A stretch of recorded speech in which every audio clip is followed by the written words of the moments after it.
Muito boa tarde a todas, boa tarde a todos. Sejam muito bem-vindos a esta live do dia 5 de junho de 2020, da Associação Brasileira de Juristas pela Democracia. Eu sou Cristiane Brandão, sou professora da Faculdade Nacional do Direito, professora também do NEP-DH, Núcleo de Estudos e Políticas Públicas em Direitos Humanos, ambos da Universidade Federal do Rio de Janeiro, e também associada da ABJD, na seção do Rio de Janeiro.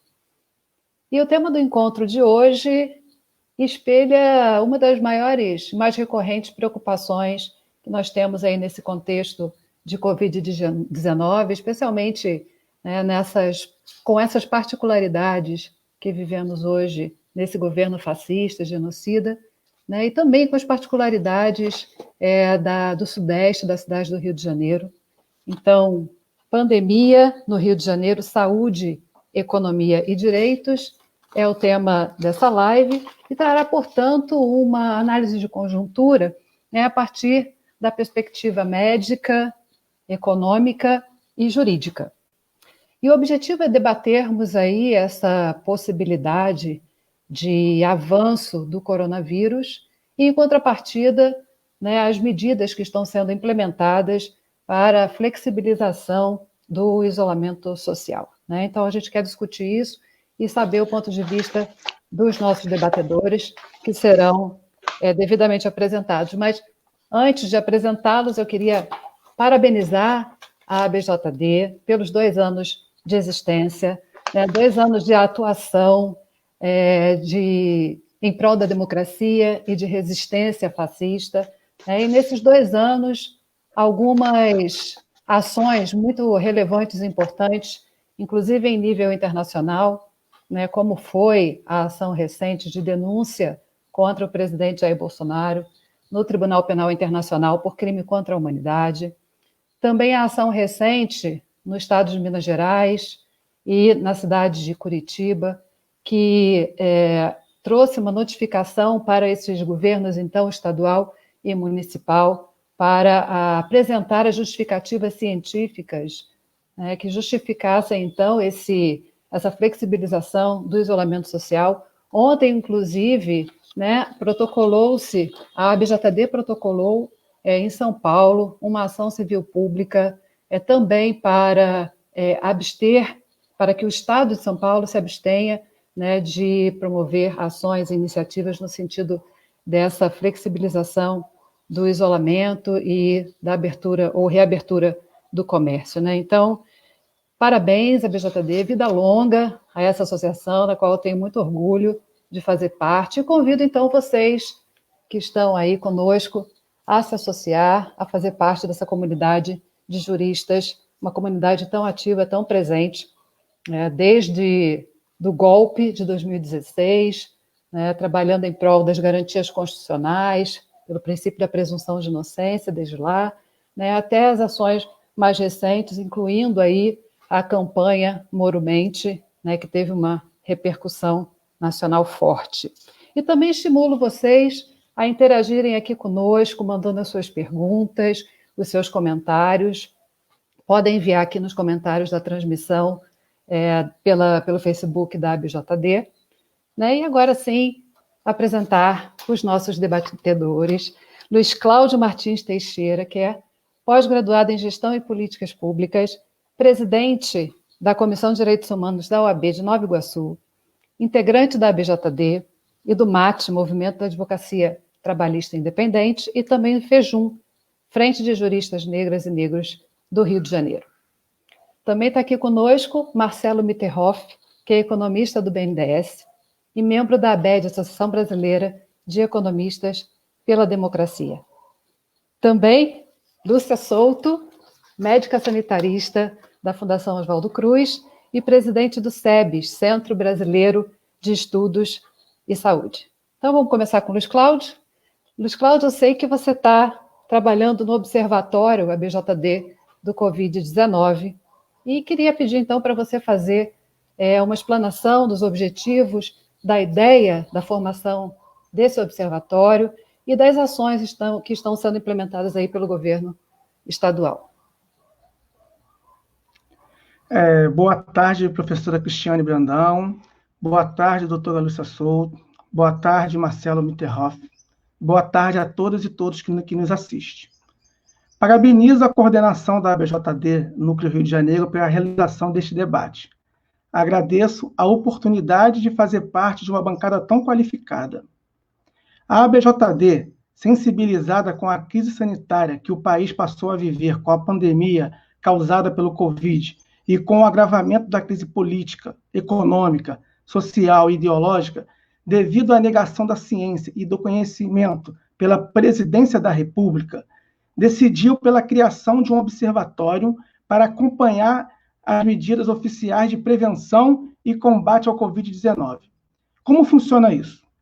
A Coordenação Nacional faz um acompanhamento das ações de prevenção e combate ao Covid do governo federal e os núcleos, que são os estados, fazem esse acompanhamento nos estados. Todas essas informações elas são enviadas para a coordenação do observatório e a mesma produz um boletim, que já temos 2 que deve estar exposto lá no site lá da BJD.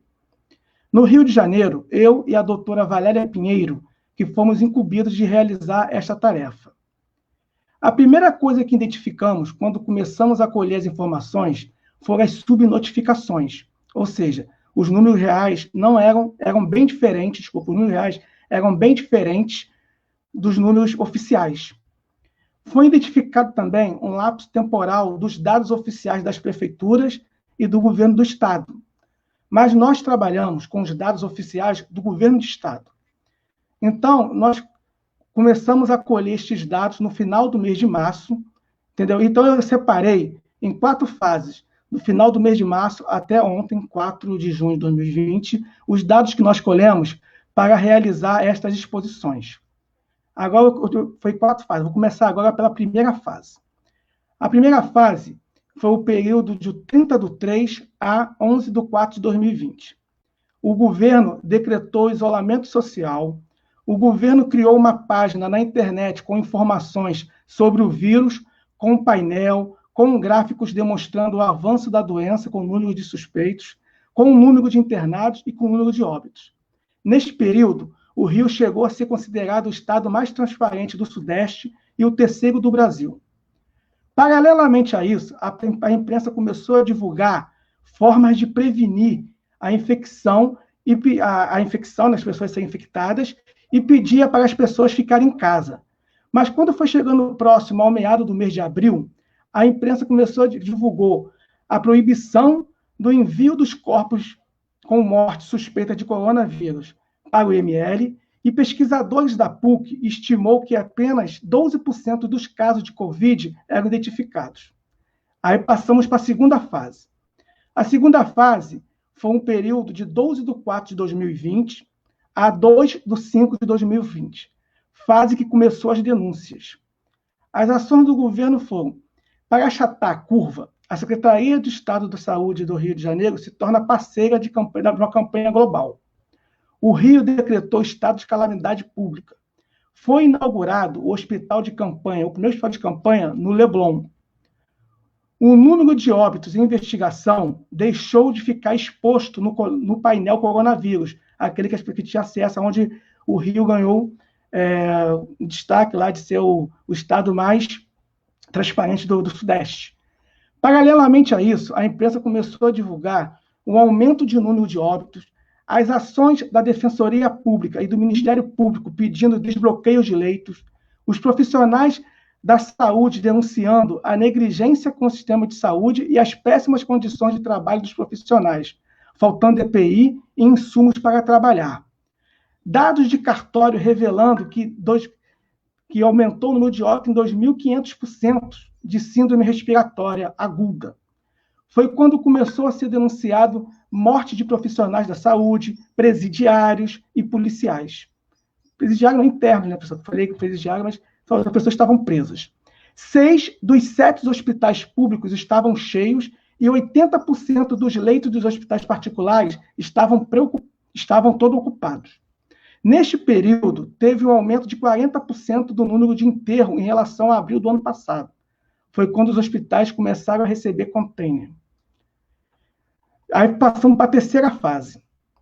A terceira fase foi de 3/5 de 2020 a 16/5 de 2020, período que inicia o maior índice de óbitos em relação aos infectados. O governo estadual disponibiliza um formulário eletrônico para avaliar as subnotificações. É inaugurado o Hospital de Campanha do Maracanã.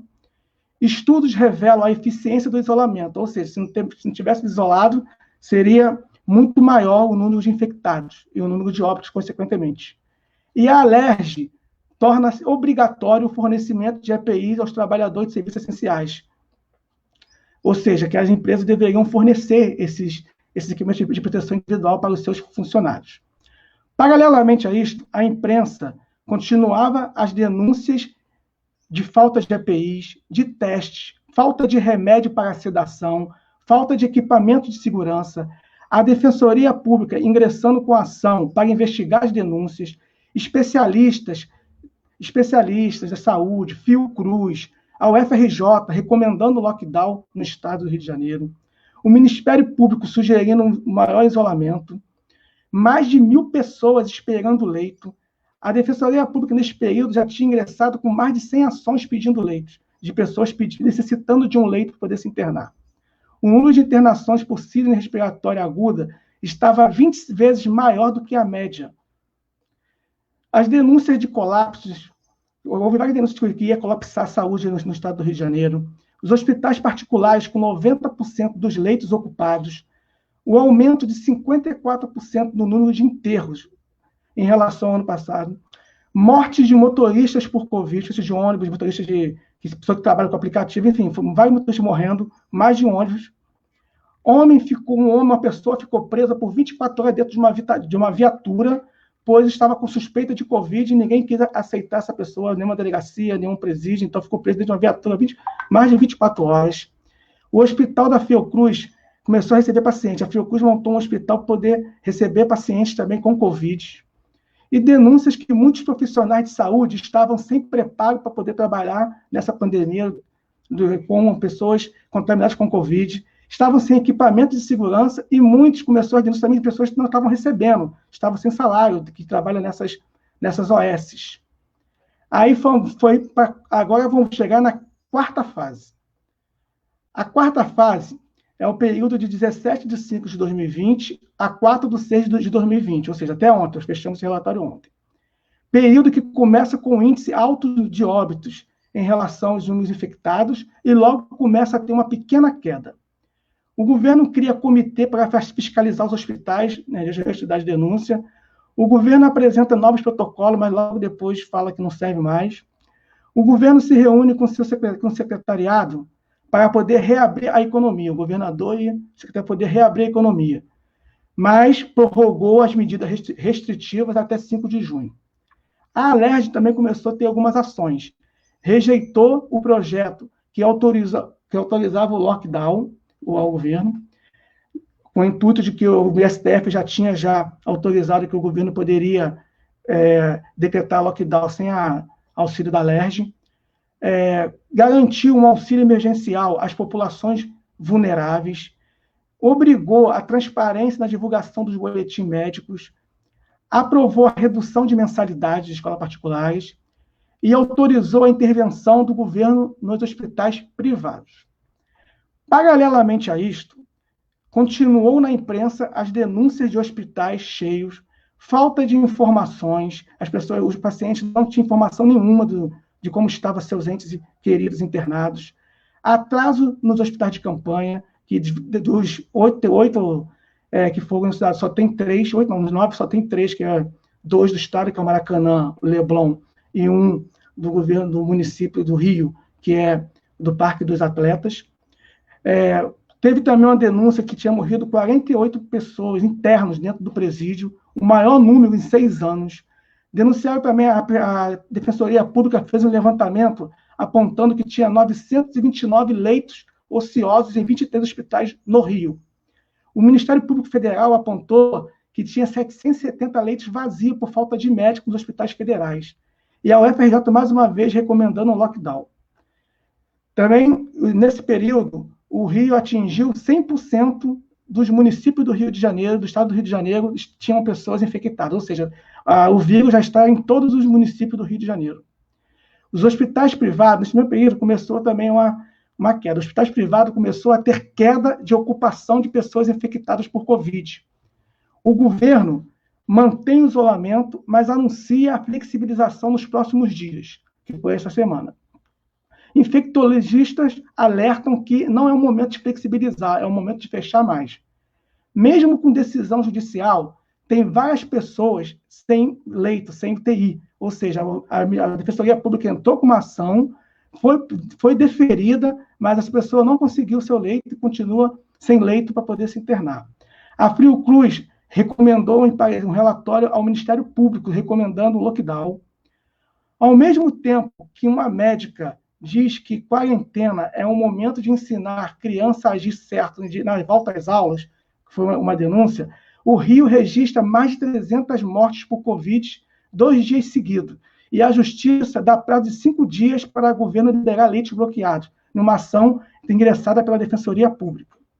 Desta forma, conclui-se que, apesar do governador ser a favor do isolamento social, não teve nenhum planejamento de proteção e garantia da vida. Não tem leito, não tem teste, não tem EPI para os profissionais da área da saúde, não houve nenhum plano de segurança alimentar para os mais vulneráveis. Ou seja, por fim, nós já morreu 1.300 pessoas no Rio à espera de um leito. Muito obrigado a todos. Desculpa extrapolar um pouco o tempo e vamos lá ao debate. Boa tarde, pessoal. Você foi preciso, foi justamente aqui, quase 10 minutos, mas muito obrigada, Luiz Cláudio. O seu trabalho é fundamental, o trabalho do Observatório, a BJD do Covid-19, é um trabalho que vem complementando as ações e trazendo esses números e essa realidade no ICRUA para a gente repensar essa flexibilização, né, para inclusive responsabilizar os gestores públicos por essas medidas de reabertura, né, e por essas mortes todas que estão acontecendo. Temos agora a Lúcia Souto, companheira, médica sanitarista. Você, com sua experiência, Lúcia, nesse fronte, né, tomando aí todas as medidas junto à Fiocruz para desacelerar, né, o coronavírus, e também para nos ajudar a mapear a situação real. Poderia trazer para a gente o cenário atual do Rio de Janeiro e também falar um pouco sobre o possível impacto, então, dessas medidas de flexibilização? Seu microfone. Panorama bem... Oi, tá dando para ouvir? Bom, primeiro, boa tarde e muito obrigado pelo convite da JB, do Núcleo do Rio de Janeiro. É super importante a gente estar conversando sobre esse debate que é de interesse público de todos nós, né? O Luiz Cláudio, eu acho que ele já balizou bem o debate, porque ele trouxe assim os dados bem atualizados. O Rio, eu acho que a questão da situação que a gente está vivendo hoje é uma situação muito grave. E o Rio de Janeiro, ele hoje representa um dos maiores fracassos de uma política de enfrentamento da Covid-19 no país. Quer dizer, nós tivemos uma série de problemas. Primeiro, a começar, e não é possível não comentar, porque nós estamos vivendo uma situação realmente sem precedentes, né? A associação, como até o Luiz Cláudio comentou, de uma crise sanitária, uma crise econômica e social que já vinha antes da Covid-19, mas que se acentua nesse momento, e uma crise política sem precedentes também. Quer dizer, nós temos um governo federal que a única coisa que o presidente da República fala é "e daí?". Quer dizer, ele não consegue nem compreender que nesse momento nós temos a morte de um brasileiro por minuto. Quer dizer, é uma coisa gravíssima o que está acontecendo no Brasil e em curso uma política realmente genocida. Porque, na verdade, a questão do isolamento social, nessa dimensão sanitária da crise, né, ela é uma medida única que nós temos, porque não há medicamento e não há vacina. Então, a medida mais eficaz para você deter a progressão da epidemia é o isolamento social. E as autoridades aqui do Rio de Janeiro propõe a flexibilização do isolamento, que é a única arma que a gente dispõe, num momento em que há estudos que mostram, e não é uma coisa, porque um país e um presidente que não dá bola para a ciência, que não consegue trabalhar baseado nas evidências científicas, complica muito tudo o que a gente precisaria nesse momento, que é uma união entre governo federal, governos estaduais e governos municipais, com um plano nacional que pudesse ser articulado. O próprio Sistema Único de Saúde é um sistema de 3 esferas de governo, quer dizer, o governo federal, governos estaduais e municipais. Então, essa articulação das 3 esferas de governo, ela seria fundamental sob a liderança do Ministério da Saúde, que hoje vive uma situação também surreal, porque o Ministério da Saúde foi ocupado militarmente. Então, na verdade, os técnicos do Ministério da Saúde, eles foram afastados e cada dia que passa, um novo militar é nomeado para o Ministério da Saúde, que não tem familiaridade nenhuma, nem com a história. O Ministério da Saúde é muito estruturado, tem uma inteligência, são muitos e muitos anos de trabalho, são profissionais de carreira que ali trabalham.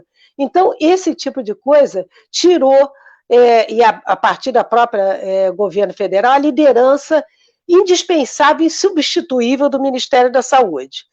Bom, voltando à questão do isolamento social, a gente sabe que para flexibilizar é necessário que a taxa de contágio ela esteja abaixo de 1, que é um indicador construído com uma série de variáveis, mas a nossa taxa de contágio no Brasil e no Rio de Janeiro não está abaixo de 1, está acima de 1. Isso significa o quê? Que a velocidade de propagação, que a epidemia não está controlada, e é só quando essa taxa de propagação da doença, essa taxa de contágio está abaixo de 1, é que seria recomendado começar de forma cuidadosa essa flexibilização, como outros lugares estão fazendo, o que não é o nosso caso. Então, muitos desses argumentos que o Luiz Cláudio colocou aí, dessas 4 fases que ele descreveu, e que hoje o governo tenta colocar a flexibilização, os dados da diminuição, por exemplo, da demanda de alguns leitos, que não é enorme, mas é uma pequena, como ele mesmo colocou no relato dele aí, mas isso se deu graças às medidas de isolamento social, isso não foi por mágica. Quer dizer, se você flexibiliza o isolamento nesse momento, esse problema retornará com certeza, e todos os infectologistas, epidemiólogos, todos os técnicos da área da saúde pública, e são unânimes em dizer que não é o momento da flexibilização. Bom, qual é o outro problema da flexibilização? É que e aí é o grande debate nacional, que é essa coisa da contradição completamente falaciosa entre saúde e a questão da economia. Quer dizer, a economia tem que funcionar de qualquer maneira. Aí a gente lembra, primeiro, o seguinte, que para que o isolamento social possa ser praticado, você precisa de medidas robustas de proteção social, robustas. Foi já uma coisa uma luta enorme para conseguir fazer aqueles R$200 que o governo queria de renda básica, de uma renda a ser distribuída para a população. O Congresso Nacional, através de vários parlamentares, se uniram e conseguiram aprovar o valor de R$600, que é fundamental, mas é uma confusão tão grande para que esse dinheiro seja liberado, que, na verdade, você cria aglomerações na porta da Caixa Econômica, aglomerações na porta da Receita Federal, que é uma verdadeira loucura. Quer dizer, você não consegue construir uma sociedade que dê condições, e aí a população, claro, as estratégias de sobrevivência, é obrigada a ir para a rua para poder comer, ter comida na mesa, simples assim, ter comida na mesa. Então, essa ausência completa de proteção social, quer dizer, teve essas medidas, mas que já se anuncia que ela não vai acontecer, e chamar atenção para uma outra coisa, que é o seguinte, ainda nessa dimensão da saúde pública, né, o SUS, ele teve um desfinanciamento gigantesco a partir da emenda constitucional 95. A gente já poderia, embora agora tenha um decreto de calamidade, de emergência, que, na verdade, poderia significar que a emenda constitucional 95 não fosse uma trava, porque se você tem um decreto de calamidade, você pode gastar os recursos que forem necessários para isso.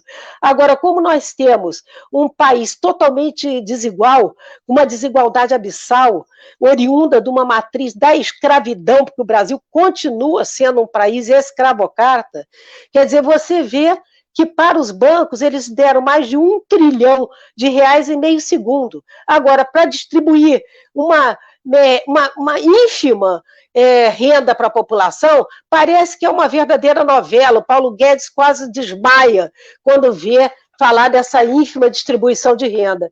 Então, essa questão, por exemplo, nós que estamos também dentro do Conselho Nacional de Saúde, nós do SEBS, que é o Centro Brasileiro de Estudos da Saúde, a gente trabalha com um dado que foi detalhadamente desenvolvido, que hoje o SUS precisaria de uma verba emergencial de 42,5 bilhões de reais para ontem.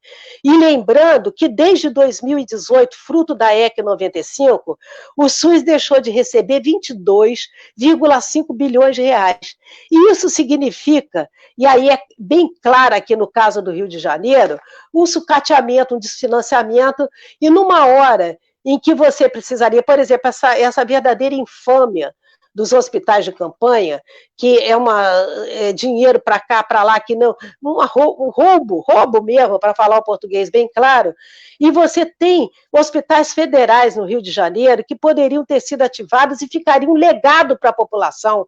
Quer dizer, são hospitais tipo o Hospital do Andaraí, o Hospital de Bom Sucesso, que era para ser um hospital de referência, que acabou tendo milhares de dificuldades, o Hospital de Ipanema, o Hospital do Andaraí, são várias unidades federais de hospitais públicos aqui do Rio de Janeiro, que, aliás, é o local do país com a maior rede pública de hospitais federais, mas que não só não foram colocados para funcionar, como continua o desfinanciamento, profissionais não foram contratados, quer dizer, então realmente uma tempestade perfeita.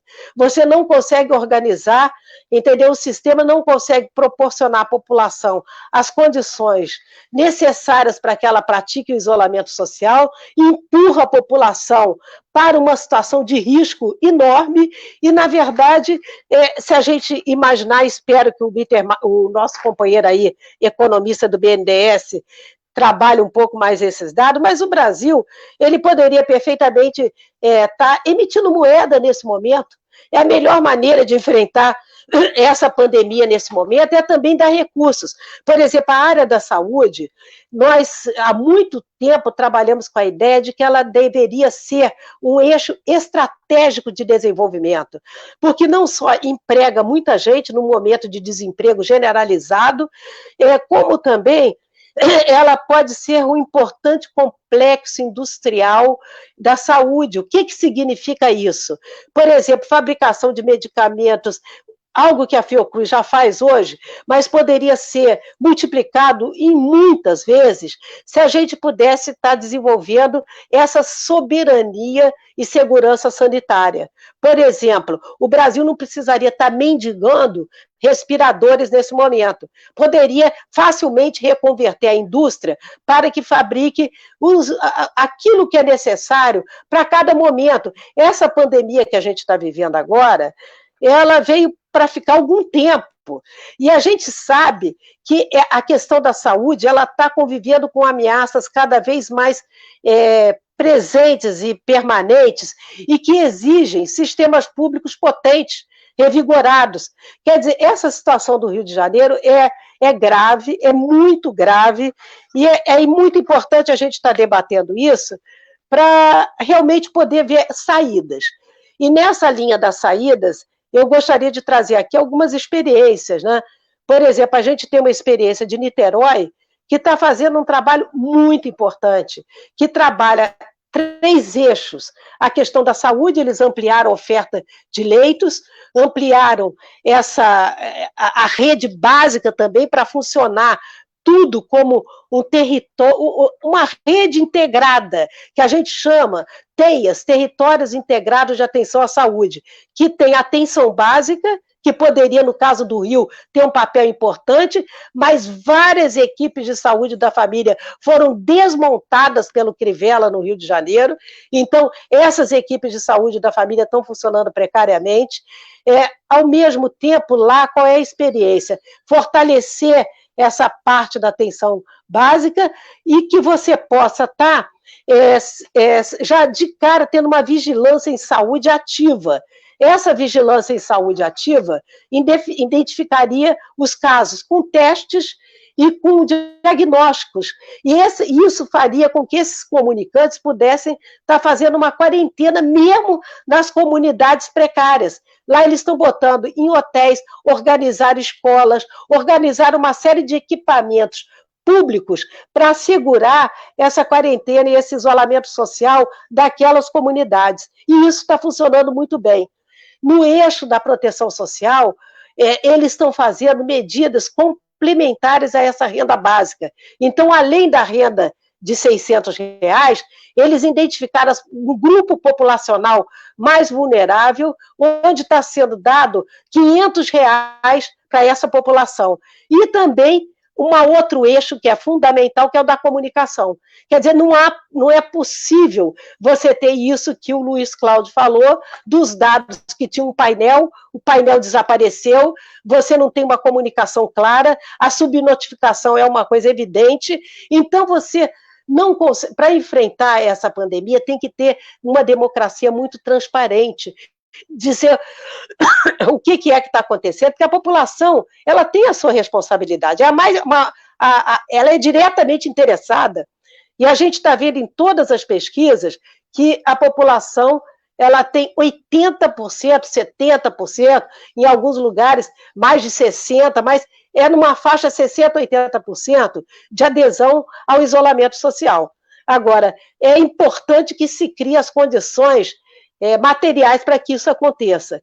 Então, acho que como uma primeira abordagem aqui, eu gostaria de trazer esses dados e, mais uma vez, dizer, entendeu, que o Brasil, hoje, tem uma morte de brasileiros por minuto, que a nossa taxa de contágio ela é maior do que 1, e, portanto, não é momento de flexibilizar o isolamento social, e que a gente tem que colocar recursos na saúde e na proteção social. Perfeito, Lúcia, perfeito. Estamos aqui com esses números subnotificados, né, que na verdade nós não sabemos exatamente o quanto deveríamos multiplicar, né? Alguns falam multiplica por 10, por 12, por 15, enfim, mas não só em função dos cartórios não estarem informando, né, até porque muitos registros de óbito não vêm com essa informação do Covid, né, mas também pelo fato de não haver a testagem em quantidade suficiente. Então, subnotificação, tanto quanto ao número de pessoas já contaminadas, infectadas, mas também subnotificação com relação ao número de mortes. Né? Muito obrigada, Lúcia. A gente volta daqui a pouquinho com as perguntas. Aliás, queria incentivar os participantes aqui a enviarem as suas perguntas. Nós estamos anotando aqui. Depois da fala do Marcelo, a gente vai expor para os nossos debatedores as dúvidas de vocês. Mas, Marcelo, como economista, diante desse cenário, você pode mapear para a gente aí os efeitos dessa pandemia no roteiro da política econômica? Bom, boa tarde, eu agradeço o convite da ABJD, parabenizo a entidade pelos seus 2 anos, em meu nome e em nome da ABED, que é a Associação Brasileira dos Economistas para a Democracia. Eu vou falar, eu vou dividir a minha fala em 3 partes. A primeira assim, os números, fala um pouco dos números que estão aí, que estão sendo divulgados. É bastante evidente que o desastre ele é profundo, né? E, no fundo, a gente não... Era mais ou menos esperado, né? Mesmo que a ação da política econômica estivesse sendo mais efetiva, era inevitável que a economia tivesse quedas muito profundas, né? O PIB caiu 1,5% no primeiro trimestre, mas quando se olha, ele só pegou o iniciozinho da quarentena, né? Quando se olha já a projeção do índice de atividade do Banco Central, que é uma prévia do PIB, para março, a queda já é de 5,9%, então a gente estima-se aí no Boletim Focus das consultorias e bancos que fazem essa estimativa que vai cair de 5%. Eu acho que isso é otimista, acho que nós vamos cair para algo como 6, 7, 8% do PIB esse ano. O desemprego já subiu de 10,9% para 2,2%, só que isso ainda é uma queda que não se mostrou ainda, porque como a gente ainda tem a suspensão dos contratos de trabalho, as empresas não demitiram. Então, tem pessoas que estão sem trabalhar, mas num fenômeno estatístico semelhante ao desalento, elas não aumentam a população economicamente ativa. Então, portanto, elas não estão procurando emprego. Não é que elas não estão sem emprego, mas não estão sem emprego ainda. Quando passar o período de suspensão dos contratos de trabalho, o desemprego vai explodir, e isso vai ser vai ter impactos ainda muito fortes que muita gente ainda não sentiu. Agora,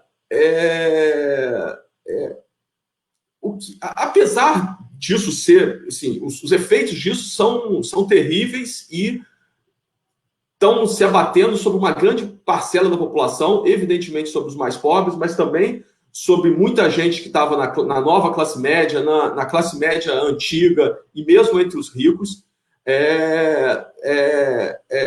Mas o que me chama mais atenção, e essa é a segunda parte da minha fala, é que a pandemia, com todos os seus efeitos desastrosos, ela força o que eu espero que seja uma mudança nas mentalidades.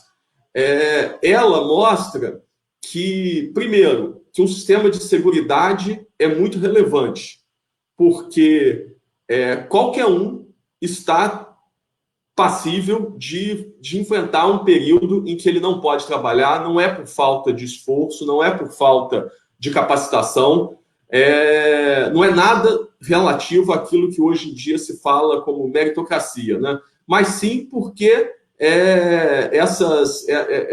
esses eventos adversos eles ocorrem tanto individualmente quanto coletivamente.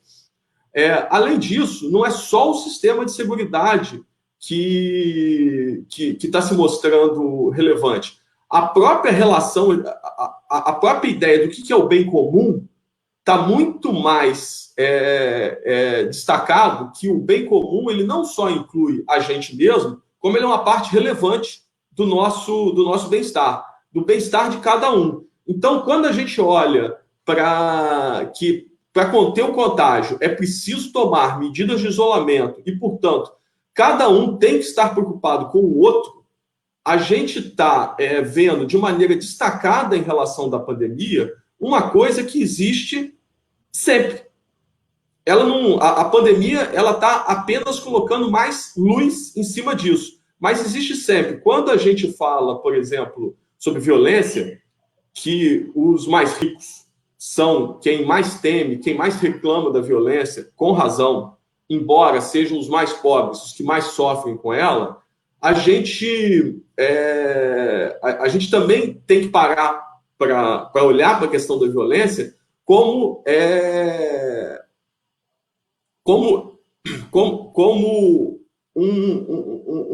entre as razões da violência, existem muitas razões para a violência, mas uma delas é a desigualdade.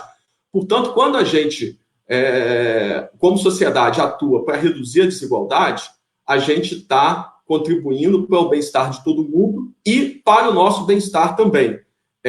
Isso é um efeito que hoje em dia, pelos anos que a gente teve de combate à desigualdade no início desse século, a reação a isso tem sido muito intensa, né? Então, todo esse discurso de meritocracia, todo o discurso contra as políticas sociais, ele ganhou muita força, tanto é que a gente elegeu o presidente que aí está, mas a pandemia ela faz a gente parar e olhar para a necessidade de que a gente precisa garantir a todo mundo as condições mínimas de sobrevivência para que elas fiquem em casa, para que elas fiquem isoladas. Se a gente não conseguir fazer isso, elas vão ter que sair para a rua, como disse a Lúcia, vão ter que ir atrás da sobrevivência e com isso ela vai criar um problema que é um problema para todo mundo, porque ela vai ser o agente transmissor que vai levar o vírus, que vai espalhar o vírus e que vai ser um problema para rico e pobre. Sempre afeta mais os pobres, mas os ricos também estão sendo afetados e precisam prestar atenção nisso, né? Então, do meu ponto de vista, a pandemia ela ela joga a luz sobre uma necessidade que agora é mais destacada, mas que ocorre sempre, que é a necessidade da gente ter uma sociedade mais equilibrada, com menos desigualdade, e que isso não é vitimismo, isso não é falta de esforço, isso é tão somente um equilíbrio entre os nossos interesses imediatos e os nossos interesses mais mediados, né? E por fim, eu queria falar sobre essa questão dos dados, porque eu entendo a necessidade da gente prolongar a quarentena, é de fato necessário, mas quando a gente pensa, a gente já está há 2 meses e meio em quarentena, a gente também tem que ter em conta que os apelos para que a gente saia dela, ela não vem só de uma questão econômica. Existe uma questão da própria sanidade mental de cada um, das pessoas que já estão há muito tempo dentro de casa, e que isso vai crescentemente afetar o equilíbrio das pessoas em geral. Não estou dizendo com isso que a gente tem que flexibilizar, não, mas eu estou dizendo que a gente precisa acompanhar os dados melhor do que a gente está fazendo. A gente tem, sim, problemas de testagem, portanto, os nossos números eles estão subnotificados tanto os números de casos quanto os números de morte. No entanto, ao menos para o número de morte, a gente sabe, é possível ter, estatisticamente, saber um número seguro. É só pegar a informação de óbitos gerais dos cartórios, que os cartórios que registram os atestados precisam dar essa informação para o governo do Estado, para que a gente possa comparar o número de mortes que está ocorrendo este ano, em cada período, com o número de mortes, a média de mortes no mesmo período nos anos anteriores. A diferença entre o que ocorreu e a média é mais ou menos o número de mortes atribuído ao Covid. Se a gente colocar mais ou menos o desvio padrão dessa média dos últimos anos, a gente tem aí uma faixa do que se refere às mortes do Covid-19. Com alguma subestimação, porque é provável que esse ano a gente esteja tendo menos morte por acidentes, certamente menos mortes por acidente, já que as pessoas estão em casa, e mesmo menos mortes violentas em brigas. Então, mas como isso também não é um percentual tão grande das mortes, essa subestimação não é tão forte. A gente tem como saber, com uma defasagem de tempo que não precisa ser muito grande, e a gente precisa cobrar o governo do Estado dessa informação, para que a gente consiga acompanhar minimamente como é que é o número real de mortes.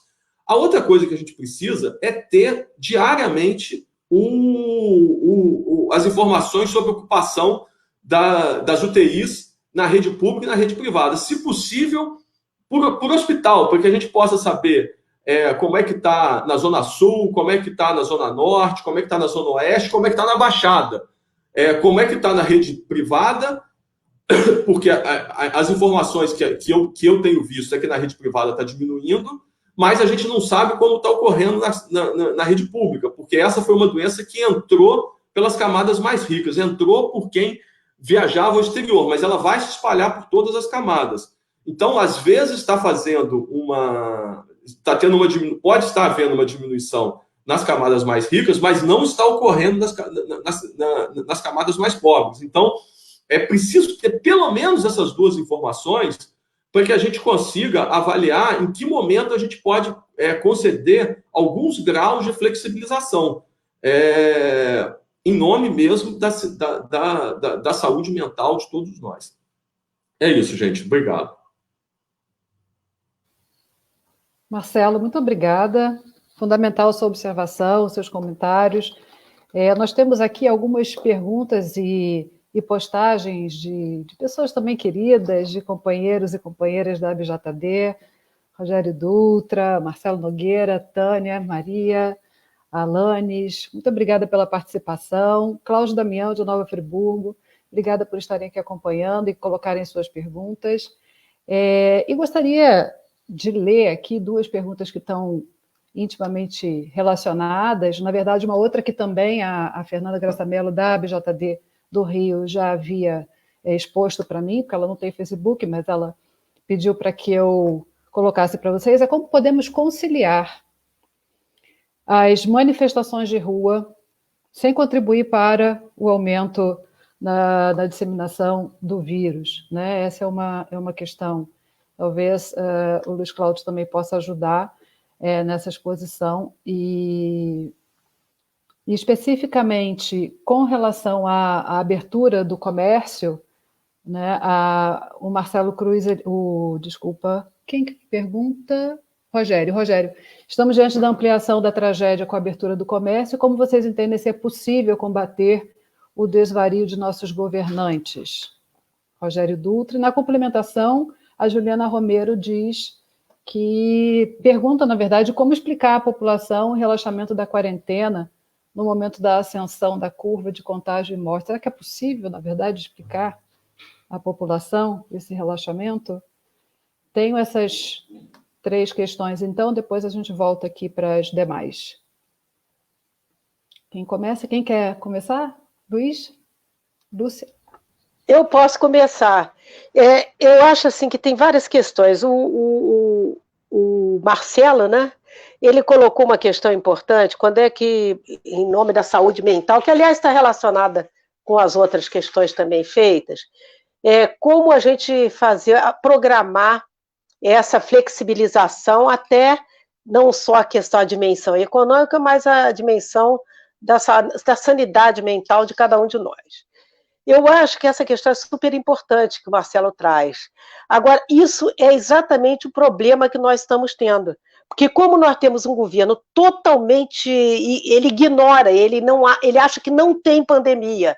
Ele acha que tudo isso é uma invenção, uma conspiração da China, do não sei mais o quê. Quer dizer, então, o Ministério da Saúde não consegue liderar um plano articulado nacional que possa estar transparentemente dialogando com todo mundo e dizendo, olha, porque isso que o Marcelo colocou é totalmente viável, entendeu? Você tem uma série de indicadores, entendeu, que podem organizar o momento da saída programada da quarentena.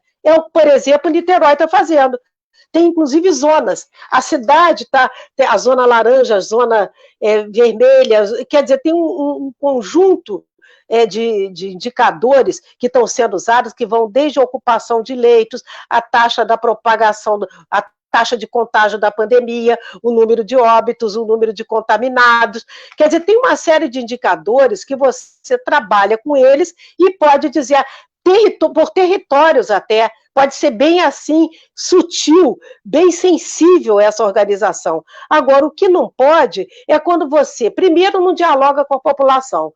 O município do Rio de Janeiro, atualmente, ele não está mais divulgando os dados que são necessários. Então, você não consegue nem estabelecer uma conversa que possa ser compreendida por todo mundo. Quando é só meia dúzia de pessoas que entende qual é a pressão que está sofrendo para poder abrir, aí fica difícil. Não tem esfera pública para transmitir as informações, isso é obrigação, isso é obrigatório. Até hoje houve uma informação, o Ministério da Saúde lá atrás com o Mandetta, ele fazia uma reunião diária, Essa reunião diária, ele apresentava o número de casos, apresentava o número de contagiados, o número de testes, enfim, era um diálogo que procurava ser minimamente transparente. Agora, a partir de ontem, e era sempre pela manhã, no máximo no início da tarde, que as informações eram transmitidas para a sociedade.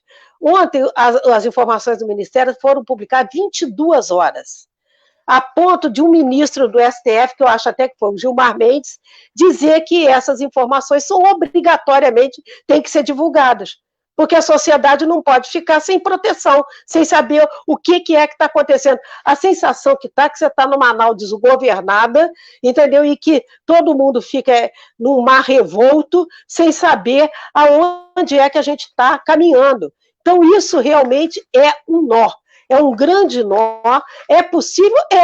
É possível fazer isso e muitas outras coisas que não estão sendo feitas no momento. Não é preciso, profissional de saúde. O Rio de Janeiro hoje tem o maior número de mortes de profissionais de saúde do Brasil. Por quê? Porque é uma desprezível a forma como esses profissionais de saúde estão sendo tratados. Essa quarteirização da contratação, tem profissionais que não estão recebendo, vão para a linha de frente sem estar recebendo. Outra coisa que o Luiz Cláudio colocou no relato dele, nesse painel, que vocês estão fazendo, excelente, por sinal, é a informação de que as pessoas não estão tendo acesso à proteção individual, não estão tendo acesso, e nem profissionais que foram treinados. O Brasil já entrou nessa pandemia muito depois dos outros países. A gente já poderia estar se organizando desde dezembro, para organizar, porque desde dezembro já tem este alerta da Organização Mundial da Saúde, porque também aí a gente fica implicando com a Organização Mundial da Saúde, quer dizer, seguindo alguma coisa do Trump, que tirou dinheiro da Organização Mundial da Saúde e que não quer nem saber, e aqui a gente fica numa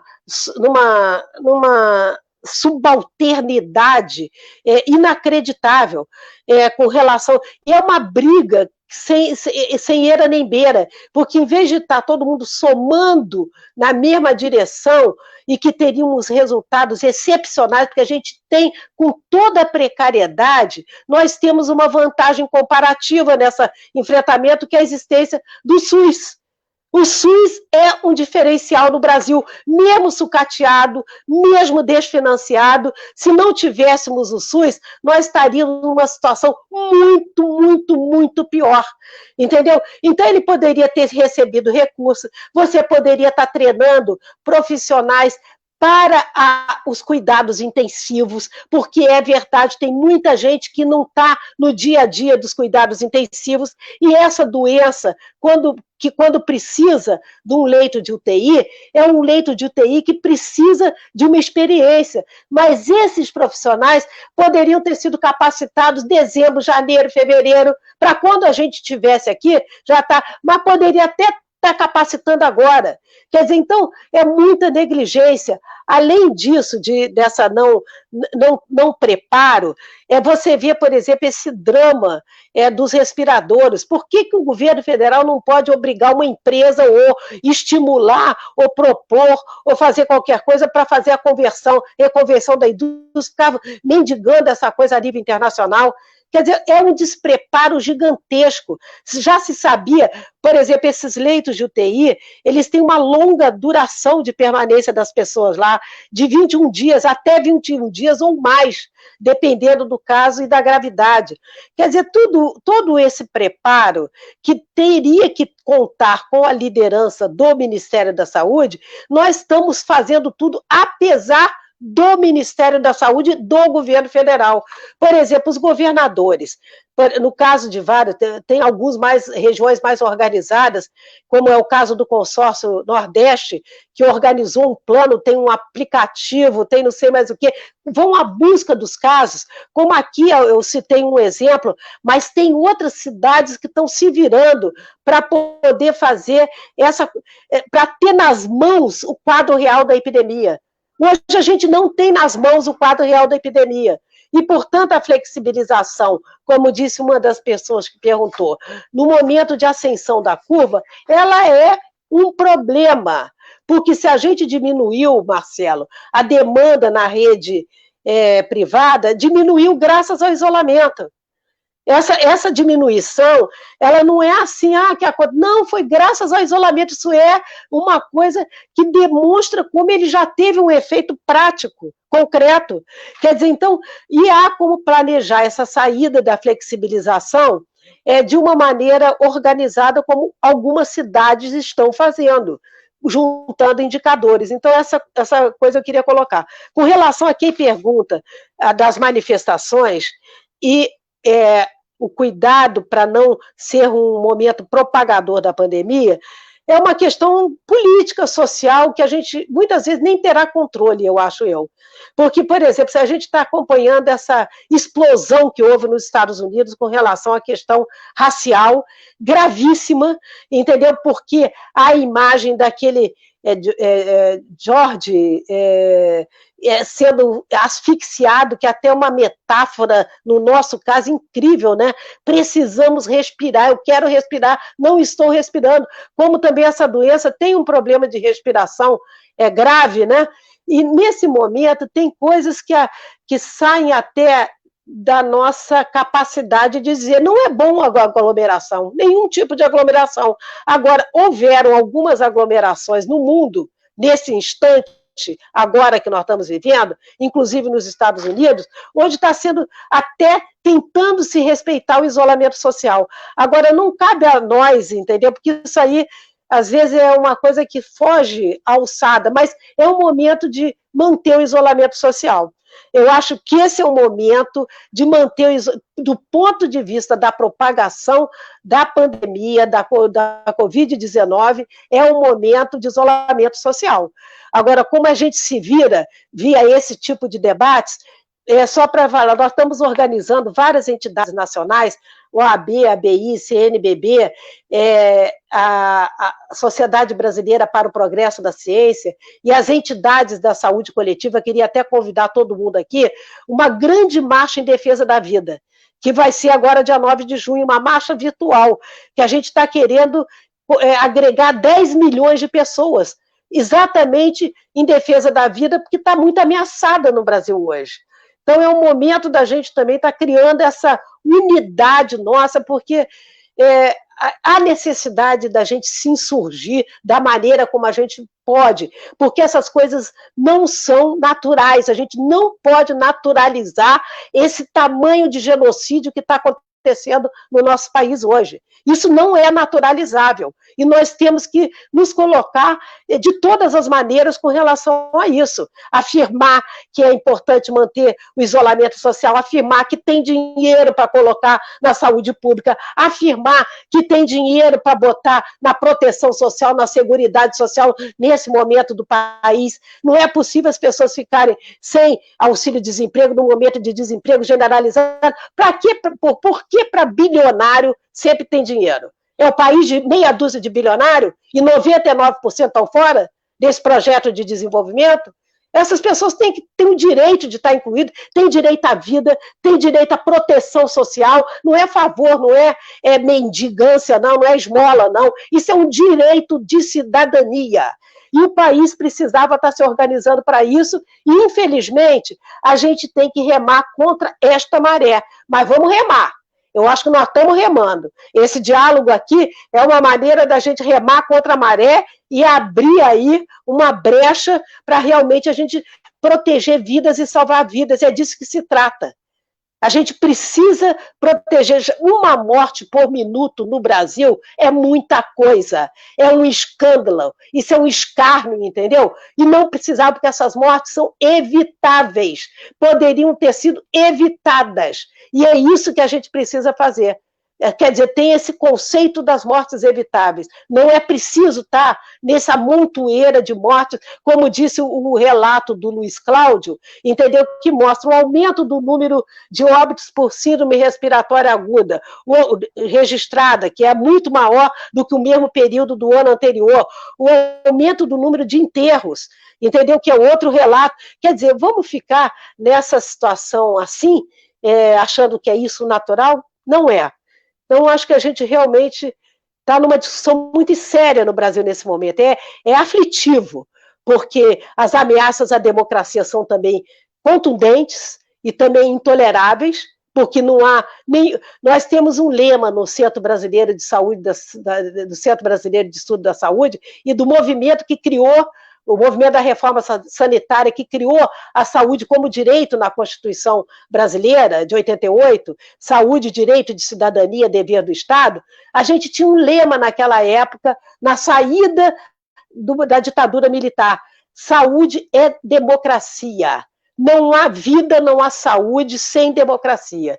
Isso é outra questão que a gente também tem que estar muito antenado nesse momento. Lúcia, você já pode contar com a adesão de muita gente aqui, os comentários são nesse sentido, né? Várias pessoas dizendo que vão aderir. Depois você dá detalhes, por favor, para que as pessoas possam acompanhar essa marcha daqui a 4 dias, né? Mas, Luiz Cláudio, você gostaria de complementar?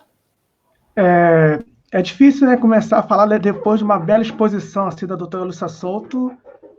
Assim, é muito aprendizado para nós, né? São 3 perguntas aqui que foi bem interessante. A abertura do comércio, manifestação de rua e como explicar à população. Nós estamos num momento que nós estamos sendo guiados pelos nossos cientistas. E os nossos cientistas, aqui representados pela Lúcia Souto, pela doutora Lúcia Souto, ele nos diz: o isolamento social é a principal arma contra a pandemia do Covid-19 neste momento. Então, eu entendo que este é o melhor caminho, é o isolamento social. O que acontece hoje no Brasil, se vocês pegarem aqueles dados lá que nós expusemos aí no início do debate, você vê que ali as posturas elas vão mudando conforme o tempo. Quando começa a diminuir o número de ocupações nos hospitais particulares, o governo, no caso particular, mas quando fala particulares, as pessoas falam da Zona Sul, Barra, ninguém fala de Nova Iguaçu, de Queimados, da Baixada Fluminense ou de Campo Grande, é sempre Barra, Zona Sul, é isso que baliza. Então, quando começa a diminuir ali, começa uma construção de uma nova narrativa. Qual é a narrativa? É da abertura do comércio, é da abertura da economia, da abertura... E a emissora que comanda o Brasil começa também a mudar também a sua narrativa. Coloca uma médica para ensinar a criança como se comportar nas voltas às aulas, começa a expor essa explosão social que está tendo nos Estados Unidos, que lá a saúde pública lá não tem SUS, ou seja, daqui a 15 dias aquelas pessoas vão estar doentes, não vai ter hospital, ou seja, vão vir a óbito, muita gente. Então, o que aconteceu aqui entre nós foi isso, entendeu? O nosso cientista nos orienta ao isolamento social, entendeu? Então, aí existe a velha negação, as pessoas negam, entendeu? Existe uma negação ao conhecimento, a negação à ciência. O que mudou foi o nível de classe social de infectados. Hoje, os infectados maiores são da classe os mais vulneráveis, da Baixada Fluminense e da periferia, aonde não tem testagem, entendeu? Então, as pessoas ficam doentes, assim, uma grande parte se recupera, mas muitos vão a óbitos e não sabe qual foi o motivo do óbito. Então, o que acontece? Está havendo no Brasil, inverteu-se a classe social, a disputa de narrativa as pessoas estão incentivando as pessoas a irem para a rua, entendeu? Querem que vá para a rua, para ver que, se você vê lá as ações da Alerj, a Alerj, no final agora do mês de maio, que ela aprova redução de mensalidade, ou seja, se já estão ensaiando a abertura da economia, para quê? Então, aprovar auxílio emergencial, auxílio isso, auxílio aquilo, se tá mudando a narrativa. Entendeu? Então, tá vendo assim, a gente pode dizer que é verdadeira necropolítica. O Estado está colocando as pessoas para poder morrer. E, na sua maioria, pobre e preta. É essas pessoas que vão morrer. As pessoas. Eu até conversei com alguns colegas para começar a acompanhar as pessoas que foram para a rua domingo, estão ensaiando uma atividade domingo agora para as pessoas para a rua, para começar a acompanhar o nível de infectados, como é que as pessoas vão estar daqui a 15 dias. Porque se você vê aquele gráfico, a cada momento que vai se falando, você conta mais 15 dias, aumenta. Sempre tem um movimento, que foi no começo do mês de abril, que começou aquelas denúncias, aquelas confusões todas, que logo depois, entre o dia 12 e 16, que explodiu, que foi mais de 1.000 pessoas. Nós temos, então assim, o grande caminho que tem que se fazer hoje, e seguindo a orientação da nossa cientista aqui, que está nos orientando aqui, a doutora Lúcia Souto, é o isolamento social, é ficar em casa e fazer a disputa de narrativa de acordo com a nossa agenda. Nós temos que ter uma agenda, professor Wilson. Nós temos que ter as nossas orientações. Não deixarmos a imprensa pautar o que nós temos que fazer. Porque a imprensa ela pautou que tinha que ficar em casa quando as pessoas de classe social mais alta estavam em casa, porque o contágio estava aqui. Agora a imprensa está começando a querer pautar a abertura da economia, querer incentivar as pessoas a irem para a rua de todos os meses, ou abrindo comércio, ou abrindo shopping, ou se manifestar, ou fazendo de tudo. Para o quê? Para poder as pessoas quebrar o isolamento. Ou seja, se você está bom para fazer manifestação, você está bom para trabalhar, você está bom para fazer um monte de coisa. Então, assim, eu acho que a grande explicação, onde entra aqui a questão de como dialogar com as pessoas, explicando a importância do isolamento, é de um protocolo criado pelos nossos cientistas que tem que nos passar para a gente poder transmitir às pessoas. Entendeu? É por aí que esse é o caminho, neste momento, nossa principal arma. E tem que parabenizar também aqui a Defensoria Pública e o Ministério Público Federal, principalmente da Baixada, com o doutor Júlio Araújo, que ele entrou com uma ação para Caxias, o município de Caxias, fechar o comércio. O município não fechou o comércio, recorreu, perdeu e está tudo aberto. Ou seja, no início começou uma briga pelo Pacto Federativo. Agora está uma briga, as pessoas não querem obedecer às decisões judiciais. Nós temos que tentar ver como é que onde nós vamos parar desse jeito. Se o STF vai começar a baixar decreto, a decidir situações, a DPF, vai ficar até quando entrando com a DPF. No Rio, nós temos... no Rio tem de tudo, né? No Rio você tem o fascismo preponderando, mas do outro lado nós temos Benedita da Silva, que é uma mulher negra, uma mulher que está na vida há mais de 40 anos. Nós temos a Defensoria Pública muito atuante, nós temos o Ministério Público muito atuante, e nós temos também esse problema, as pessoas também não querem seguir as orientações, nem cientista e nem social. Então, assim, peço aqui a doutora Lúcia Souto, junto com seus colegas, nos faz um protocolo para nós podermos levar isso até as pessoas que nós temos contato nas nossas redes, para poder convencer as pessoas. Se elas forem para a rua, vai aumentar o contágio, a curva não vai descer, entendeu? E muitos dos nossos vão perder. E eu falo dos nossos porque essa é a minha população pobre e preta que vai morrer, gente. Obrigada, Luiz. Um comentário aqui que eu reproduzo e tenho como meu também, no alvo. Falando sobre o Pacto Federativo, aliás, gostaria de deixar aqui registrada a live que tivemos também da BJD na quarta-feira última, né, dia, portanto, 3, em que a Tânia, da BJD Nacional, uma das representantes da BJD Nacional, falou muito bem sobre isso, e o texto que ela escreveu sobre o assunto está no livro Pandemias e Pandemônio, um livro organizado por mim e pelo professor Rogério Dutra, e está disponível aí para download gratuitamente, em PDF, justamente para garantir uma circulação ampla. E Pandemias e Pandemônio no Brasil é um livro que faz essa análise de conjuntura a partir da visão de várias áreas, de profissionais e de, enfim, escritores de várias áreas, como aqui nós temos na live de hoje, né, uma médica, um jurista e um economista. Marcelo, por favor, seus comentários. Gente, primeiro, quem não se sente à vontade para ir às ruas não deve ir. Quem é grupo de risco não deve ir. No entanto, o fascismo está nas ruas e a gente precisa combatê-lo. Tem risco combater o fascismo, tem risco de diversas ordens. Desta vez tem um risco adicional, que é o risco de contaminação. Eu não irei, porque as minhas condições familiares não permitem, mas eu também não vou condenar quem vai, porque eu acho que quem vai às ruas no domingo, porque eu acho que essa é uma luta necessária. Muito bem, muito obrigada, Marcelo. Temos ainda uma pergunta que é da Tânia Maria de Oliveira, para a doutora Lúcia Souto, a respeito da cloroquina. Como você vê o encaminhamento desse debate sobre a cloroquina aqui no Brasil? E, na sequência, aproveitando aqui que eu estou como mediadora, aproveito também para perguntar ao Marcelo um detalhamento maior a respeito dos dados, né, da economia.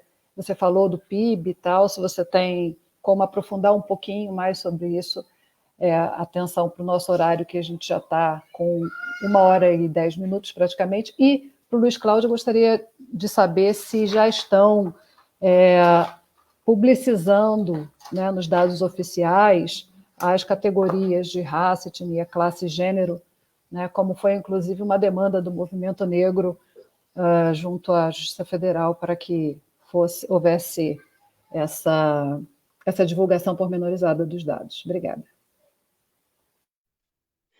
Bom, com relação à cloroquina, esse é um debate até surreal nesse momento, né?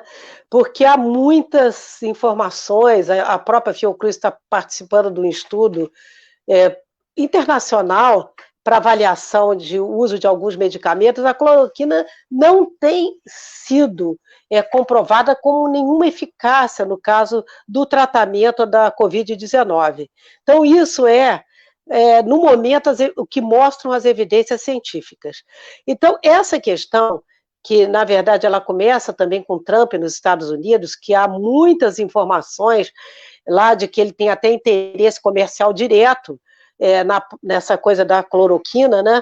E até a semana passada mandou aqui para o Brasil 2 milhões de doses de cloroquina, quer dizer, para fazer, aonde eu não sei, parece até essa estratégia de necropolítica mesmo, porque você distribuir a cloroquina de uma maneira assim, que ninguém sabe exatamente o que é que se vai fazer com essas 2 milhões de doses de cloroquina, não há comprovação nenhuma científica de que a cloroquina tem eficácia no caso do coronavírus. O que a gente tem como síntese para essa doença nesse momento é que não há medicamento e não há vacina. É isso. E, portanto, o isolamento social é a medida a ser cientificamente comprovada de que funciona. Então, é isso que a gente está fazendo. E se a gente fizer esse isolamento social como tem que fazer, a gente poderia já até estar com aquela taxa de contágio abaixo de 1. E aí poderia, com muito mais tranquilidade, estar organizando a flexibilização. Mas fica essa confusão que o presidente sai na rua, abraça, beija todo mundo, não sei o que. Quer dizer, então você cria um estado de confusão, a mensagem que é passada para a população é de uma confusão danada. Quer dizer, ninguém consegue organizar uma ação. Então, não será a cloroquina, entendeu? Que será a salvação da população, não foi em lugar nenhum do mundo, também não será aqui.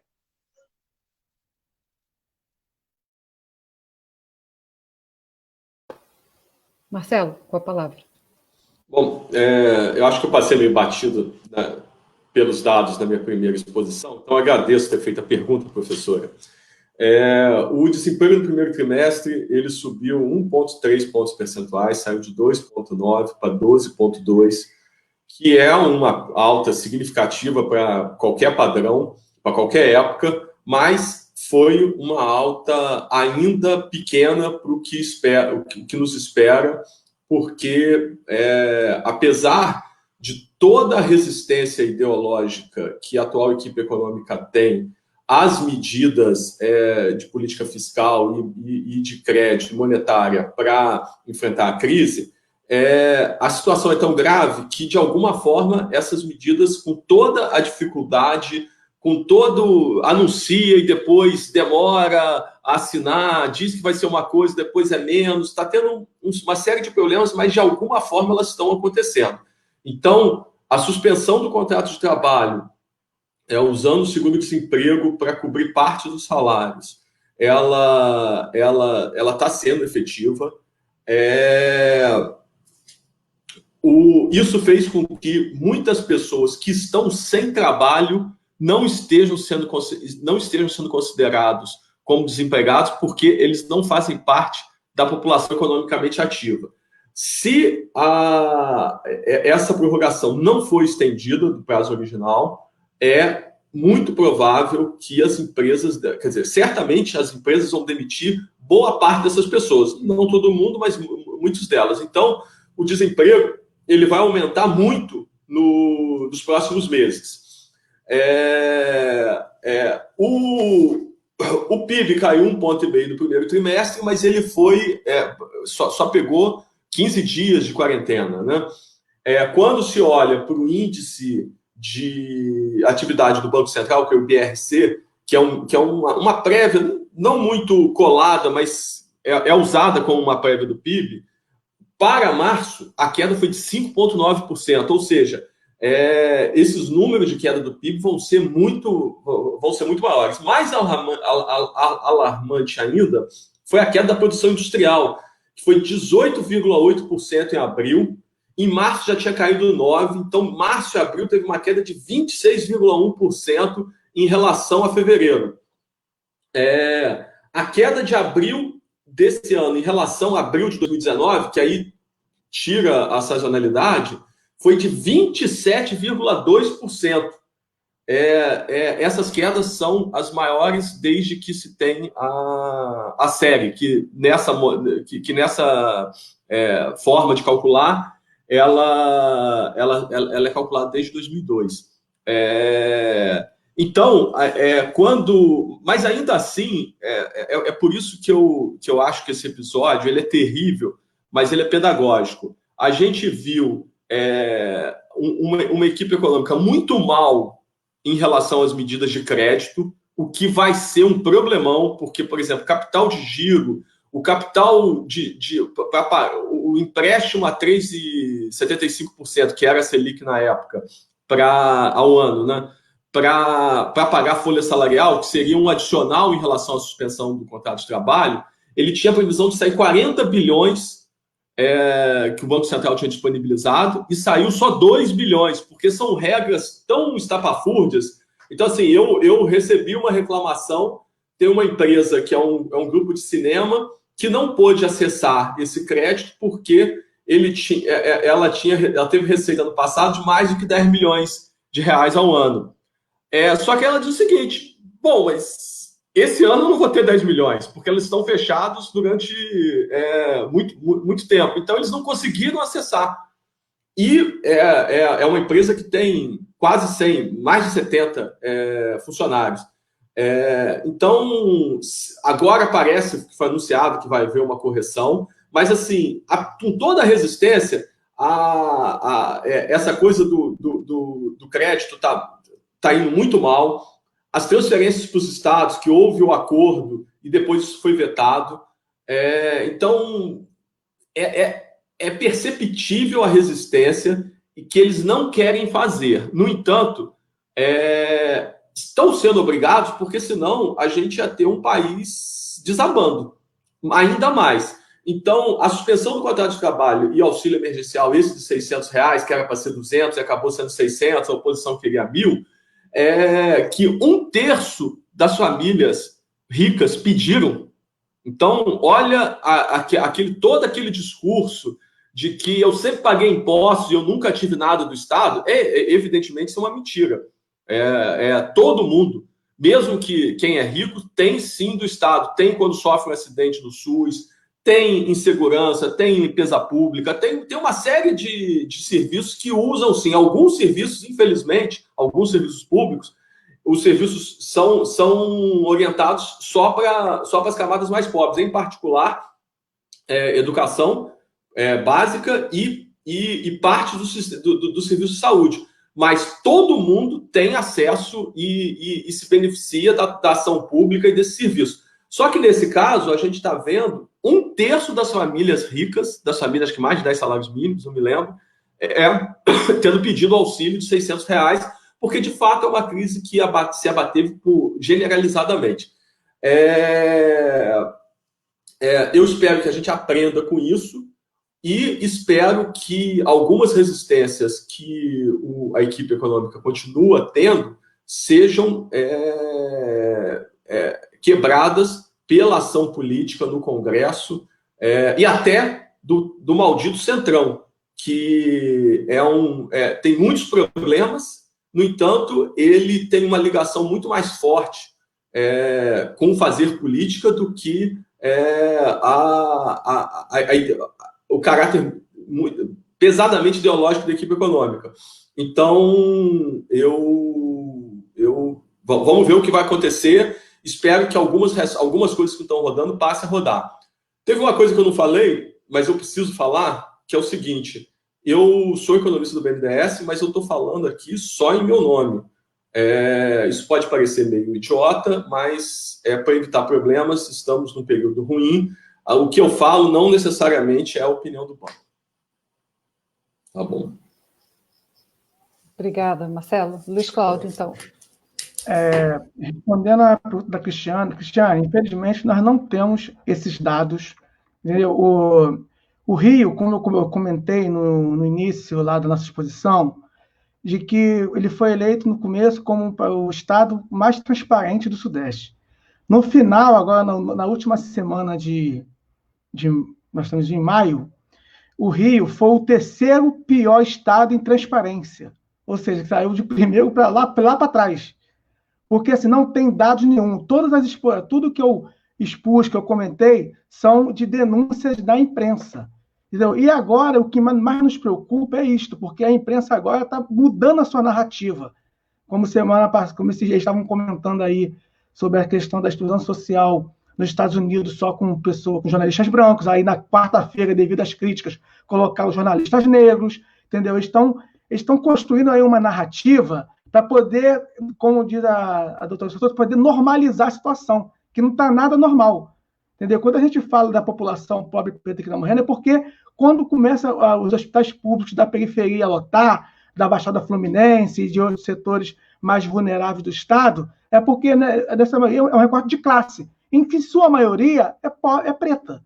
Então, por que a gente fala que a população preta está morrendo, é por isso. Entendeu? Quando não morre a bala, está morrendo pelo Covid.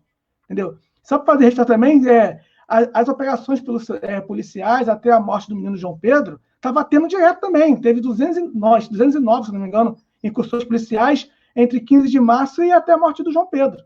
Entendeu? Assim, não mudou. Entendeu? A política genocida do Estado continua a todo vapor. A política neoliberal do Estado, que ele mandou para a LERJ, aquele pacote vendendo tudo e privatizando até o ERJ, aquilo ali foi de uma covardia sem tamanho, entendeu? É de uma, digamos assim, de uma falta de sensibilidade terrível. Ou seja, pegando o pessoal tudo no momento sensível e o Estado está querendo passar tudo. Está que nem o governo federal, ou seja, o neoliberalismo na veia. Eu apoio o isolamento, legal, mas mais nada. Só disso, eu apoio o isolamento, mas tudo que se faz é para empurrar as pessoas para a rua. Entendeu? Então, enfim, vou aí encerrar minha fala, poder não extrapolar muito tempo aí. Agradecendo a todos e a toda, Lúcia Souto. Já estamos com 1h22. Agradecer a participação aqui de todos e todas que enviaram seus comentários e as suas perguntas.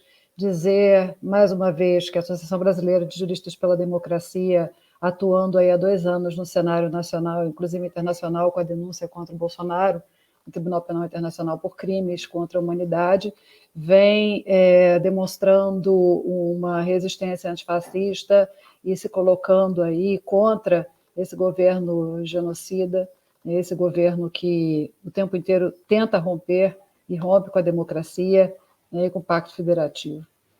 Então, deixar aqui o convite para que vocês se associem e deixar mais uma vez o convite para baixarem e lerem, comentarem e, enfim, debaterem o livro Pandemias e Pandemônio no Brasil. Está aqui o link à disposição, inclusive nos comentários aqui dessa transmissão da BJD pelo Facebook, e passar a palavra para as considerações finais de vocês. Lúcia? Bom, primeiro agradecer e até me congratular com essa ação da BJD com relação a tribunais internacionais para colocar o presidente da República como um genocida, porque realmente isso não pode ficar do jeito que está. As pessoas têm que ser responsabilizadas, e ele, como presidente da República, mais ainda, pelos crimes contra a humanidade e contra a população brasileira que está sendo cometido. Acho uma iniciativa realmente muito importante essa que foi tomada, né? A segunda questão para me despedir, eu gostei demais desse debate, achei os meus companheiros de debate, cada um trazendo uma dimensão super importante dessa conversa, né? E para mim tem uma síntese nesse momento, que é a seguinte: nesse momento ficou evidente que sem políticas robustas públicas não há saídas. Não vai ser esse projeto ultra neoliberal para 3 bilionários que vai resolver o problema da humanidade. Não resolveu. A pandemia está aí para mostrar que não resolveu e que não há saídas individuais. Entendeu? Não tem como eu me safar de um problema e cada vez serão dessa monta, desse porte, individualmente. Ou bem a gente aposta num projeto solidário de sociedade, de civilização, ou ninguém se salva nessa parada. Então é uma coisa, não há saída eu sozinho, ou somos todos juntos que vamos encontrar as saídas. E fortalecendo as políticas de proteção social, distribuição de renda, acabar com essa desigualdade infame. Isso é uma infâmia que acontece no nosso país, e há recursos, e assim a gente terá um projeto de desenvolvimento muito mais saudável. Quer dizer, uma paz social que pode ser construída com diversidade. Essa questão que o Luiz Cláudio levanta com tanta indignação, eu acho uma coisa fundamental. Realmente, essa coisa racial no Brasil, esse racismo, essa morte seletiva, esse genocídio da população negra, ela é intolerável. E é o grito que a gente está vendo no mundo inteiro hoje. Então é isso, entendeu? Eu acho que acabar um pouco o seguinte, há uma indignação grande e a gente tem que construir outro tipo de projeto para o Brasil aqui agora. Não é amanhã, não. Entendeu? Não vamos tolerar essa afronta também à democracia brasileira. Marcelo, por favor. Gente, eu agradeço o convite mais uma vez, parabenizo novamente a BJD, em meu nome, em nome da BED. Eu queria terminar só dizendo uma coisa que tem me incomodado, que a pandemia ela deixa os nossos sentimentos muito ressaltados, né? E em alguns, não foi o caso aqui, mas eu tenho visto muitas pessoas dizendo que o povo brasileiro não está fazendo isolamento, que está tudo errado. Eu acho que dentro das possibilidades de cada um, evidentemente, quem tem condições materiais melhores, quem tem empregos menos vulneráveis, vai poder fazer muito mais, como teve um comentário aqui, fazer trabalho remoto, ter a possibilidade de se isolar, não é igual para todo mundo, né? Não é só uma questão de convencê-los, né? As pessoas têm que poder fazer isso. Mas dentro dessas dificuldades, que são muitas, o que eu estou vendo é uma população engajada, uma população preocupada, e que no meio dessa desinformação a gente não sabe exatamente o que está ocorrendo, e é isso que me aflige. Me aflige não ter, como na Itália, o epidemiologista-chefe indo todos os dias às 5 horas da tarde e as pessoas ouvindo como ouvia os boletins da Segunda Guerra Mundial. O ex-ministro Mandetta, que tinha um mínimo de bom senso, ele não fez isso. Ele não comprou os respiradores em dezembro, e ele fazia o esforço, mas estava muito aquém do que é necessário e do que a gente pode ter. Então, eu sinto essa falta dos poderes públicos, não é só da presidência da República, mas eu acho que, apesar de tudo, o povo brasileiro está conseguindo fazer com bastante bem esse esforço que está sendo exigido dele. É isso. Boa tarde, gente. Boa tarde. Obrigada, Marcelo. Luiz Cláudio. Primeiramente, agradecer aí a coordenação da BJD Núcleo Rio de Janeiro pela realização deste debate, pelo convite de me dar essa oportunidade de conversar com dois grandes expositores, que é o Dr. Lúcia Souto e o Marcelo Mitterhoff, e também com a professora Cristiane, que a minha estagiária disse. Ela me deu aula, dificilmente eu converso com alguém que dá direito, mas não, que fala assim, ela foi minha professora. Então, ela é muito bem avaliada, como professora, como jurista. Parabéns, professora Cristiane, também. Está sendo agora uma ótima mediadora também. Parabéns isso aí. O observatório, ele me enriqueceu muito nessa importância de um Estado forte, na importância do SUS, na importância da indústria de conteúdo nacional, porque se nós tivéssemos uma indústria de conteúdo nacional, ou um gestor comprometido com o povo, em fevereiro, janeiro, já estava começando a produzir já respiradores, estava começando a reproduzir álcool em gel, reproduzir máscara, ou seja, nosso povo já estava melhor equipado para poder enfrentar essa pandemia. Só que fizeram de tudo para não equipar o nosso povo, para não equipar os nossos profissionais, entendeu? Então, assim, o Estado, é uma política de Estado, de governo, né? A política de governo, isso aí, o que fizeram com a gente, entendeu? Não existe uma política de Estado no Brasil, entendeu? O governo federal não tem política de Estado, o governo estadual aqui no Rio de Janeiro também não tem política de Estado, entendeu? É uma política neoliberal, é uma política de que tem que enxugar o Estado mesmo, que tem que, enfim, acabar com o Estado e deixar tudo no privado, que nós vimos que as coisas não funcionam. Seguindo a orientação da nossa comunidade científica, que é representada pela doutora Lúcia Souto, gente, nós temos que ficar em casa.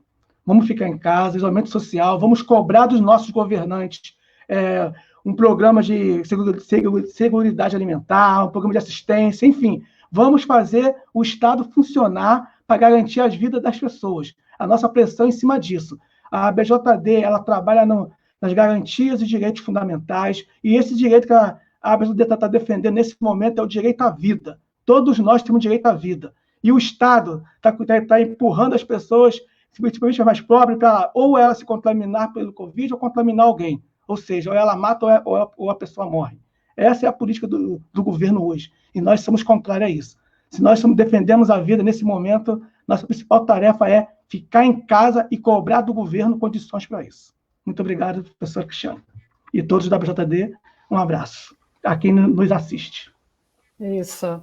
Abraço a todos, meus especiais agradecimentos, então, a Marcelo Mitterhoff, Lúcia Souto, Luiz Cláudio, que estão aqui conosco hoje debatendo, e dizer da minha alegria também de fazer parte dessa comunidade de juristas, e dizer que aqui por trás dessa live nós temos a Juliana, a Fernanda, o Marcelo, que estão aqui nos ajudando, nos apoiando, portanto, parabéns pelo trabalho de vocês, parabéns, BJD, estamos aí juntos para próximas lives. Até mais.